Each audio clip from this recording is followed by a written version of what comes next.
started at May 23rd of 2022. There was a motion to adjudicate probation filed. She entered pleas of true to counts 4 and 5. Does the state have testimony with regard to counts 1, 2, and 3? Yes, the court would like. Yep, I think I would. Right out of the gate, this is serious. We're not talking about a technical slip-up. This is a third-degree felony involving injury to an elderly person. Probation here isn't a favor. It's already a second chance. The stakes, prison, is absolutely on the table from this moment forward. Young man Cole, Ms. Shakita Cole. Yes, ma'am. Good morning, Ms. Cole. Would you please raise your right hand? Do you swear or affirm the testimony you're going to give in this hearing will be the truth, the whole truth, and nothing but the truth, so help you God? Thank you. Ms. Cole, would you please state your full name for the record? Shakita Cole.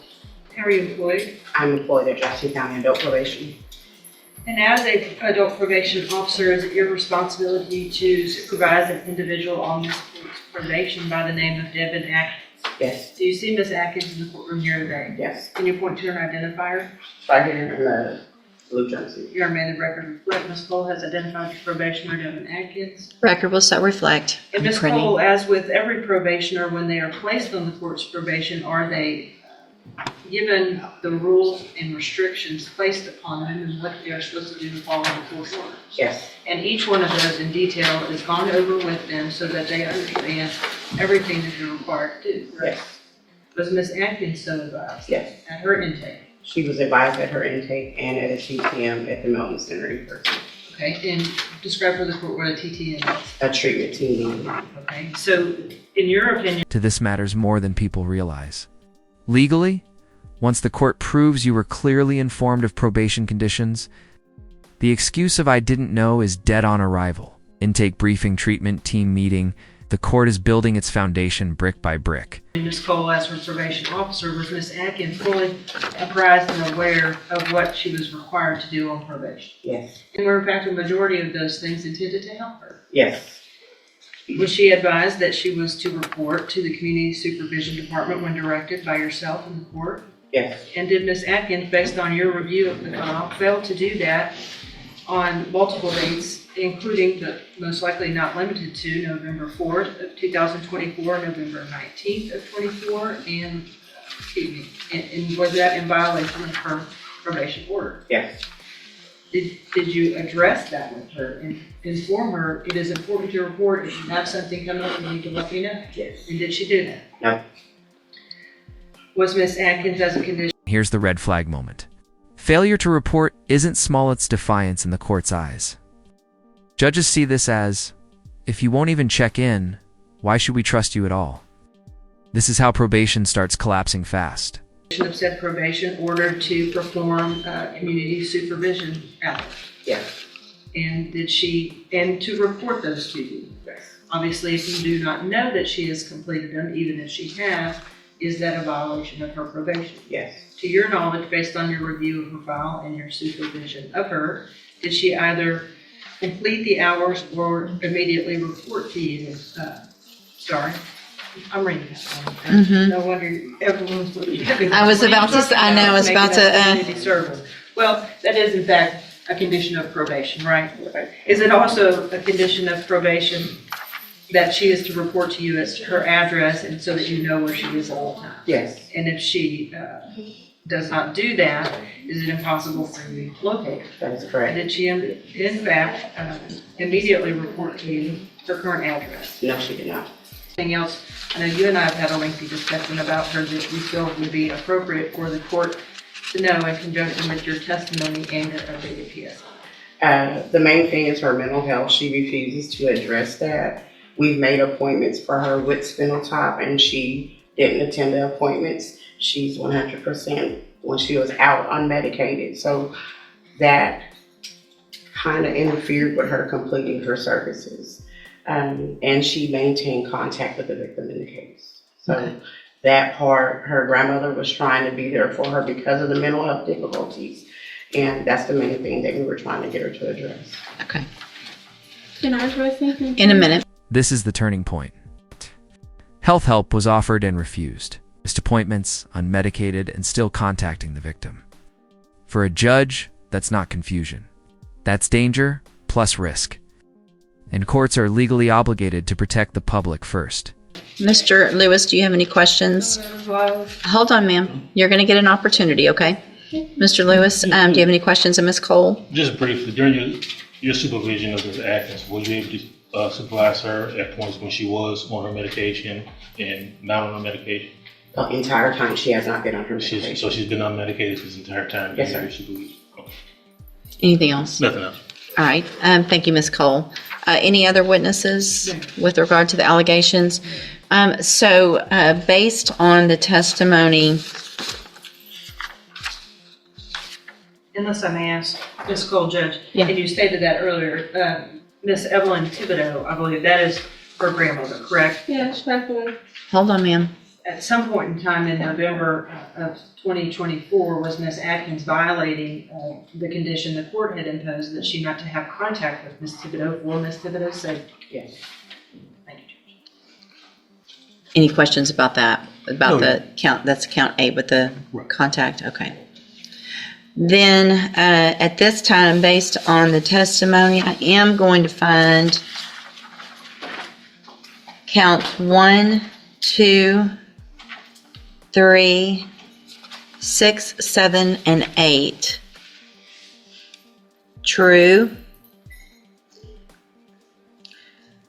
Again, there were pleas of true to counts 4 and 5 previously. I've received an updated pre-sentence report. Has everyone had an opportunity to review that report?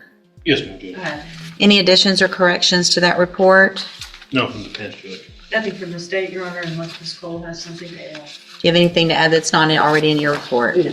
So the main thing I want to make sure, Ms. Cole, I have a notation here to ask is, you guys were aware of mental health issues and had opportunities for Ms. Atkins to participate in mental health services. Is that correct? I made the appointments myself. Okay. All right. Argument, Mr. Lewis? Well, Judge, I think definitely from the updated PSI we have, as well as I think there was some issues from the jail. If you look at those issues and activity, I think that goes directly to her mental health state.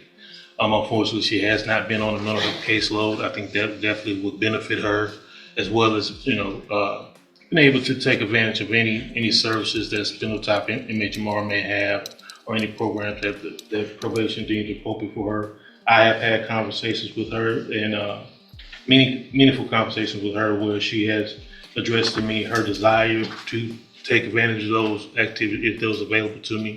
She did understand that she had the safety opportunity. It didn't go well, but I don't think the mental health issues were addressed, mainly just substance abuse at that point. I think if we can get a handle on that, or get some work done with her to address the mental health issues, I think she'll do a lot better in this situation and be able to complete this assessment. I mean, it's hard when Hold on. is not taking patients. Well, it sounds like you had appointments that you missed that Ms. Cole made for you. Did she go to regular Safe P or special? Hold on. Special needs. So she's already been to special needs Okay. Safe P. So that was a whole 6 months plus aftercare of drug and mental health help. So Ms. Atkins, the problem is you're being given all the opportunities. Yeah, but like I said, I don't know if I told you, I had an appointment in Port Arthur because I cannot get into Bowman. They're not taking new patients. So you had an appointment that Ms. Cole set for you, at least one, how many? Yeah, but it's not for medicine. It's for psycho. I'm not a psycho. I don't have those problems. I mean, some people do that. I don't know. Well, you obviously we don't know what you need because you won't even go do the evaluation. That it sounds like you haven't been on medication that would be what? Evaluation where? At Spinal Top. That's what I'm telling you. That's not, I don't have that. I'm not a psychopath. That is for. It's psychopath. Nobody's saying you're a psychopath, but you That's what have. it's called past program. I'm not a psychopath. That's what I'm That's not what it's called, and that's not the reason it's called that. Okay, if you had gone to your appointment and talked to them, then you would know what that was for, and you would know that it was meant to help you so that you could get on medication, stabilize, and not have the issues that you've been having. I'm going to find that you previously entered your. I'm sorry, Ms. Malfino. Did you have anything to add? No, Judge, I think that From my conversation with Ms. Cole, she's been gracious enough. This exchange says everything. Court-awarded evaluations aren't insults, they're tools. Refusing them doesn't prove strength, it proves non-compliance. And when a defendant argues semantics instead of solutions, judges hear one thing: denial. Offer to continue to work with her because I think she clearly sees the mental health issues. But as you can see, what Ms. Cole has been having to deal with is how the court has had to deal with Ms. Atkins today, and it's been kind of just a runaround circle. Well, and in addition, I am going to find judicial notice of the court's file. Ms. Atkins was evaluated for competency to stand trial not that long ago. I think it was in January of this year. And I have that report. And the finding is that Ms. Atkins is competent, understands the nature of the proceedings, and is then just really making a choice not to follow through with what programs have been given to you, Ms. Atkins, to try to help you. So at this time, any recommendation as far as, I have one more thing to say. okay? She is not giving me the information needed to follow up with those type of things. Okay, well, I don't She believe doesn't have you. them. I don't believe you. You don't Ms. believe- Cole would never say, go do something and not tell you where to go or help you get there. No, she says she does not have a list of the community service. I'm not worried about your community service. I'm worried about your mental health. And the fact that you're not doing what you need to, and you're still contacting the victim, and it's a serious case. And so I got to protect society, unfortunately, because you're not choosing to do the things I was that, gonna die, so I really didn't have much of a choice. Okay. It's my life in jeopardy. I'm going to find that you entered your pleas of true to counts 4 and 5 freely and voluntarily. Again, I'm finding counts 1, 2, 3, 6, 7, and 8 true. Find sufficient evidence to find you guilty, and at this time, find you guilty. Don't talk over. I'm about to sentence you to prison, and how you keep talking over me is about to start adding years onto that. Stop talking. It's just going to get worse. Do you understand? Okay. I'm going to find sufficient evidence to find you guilty, and at this time, I'm finding you guilty of injury to an elderly individual. Sentence you to a term of 5 years in the institutional division of the Texas Department of Corrections. You will receive credit. You will receive credit on that sentence for any time that you've been in custody that the law gives you the right to receive. No. No. I'm telling, like, she thought, like,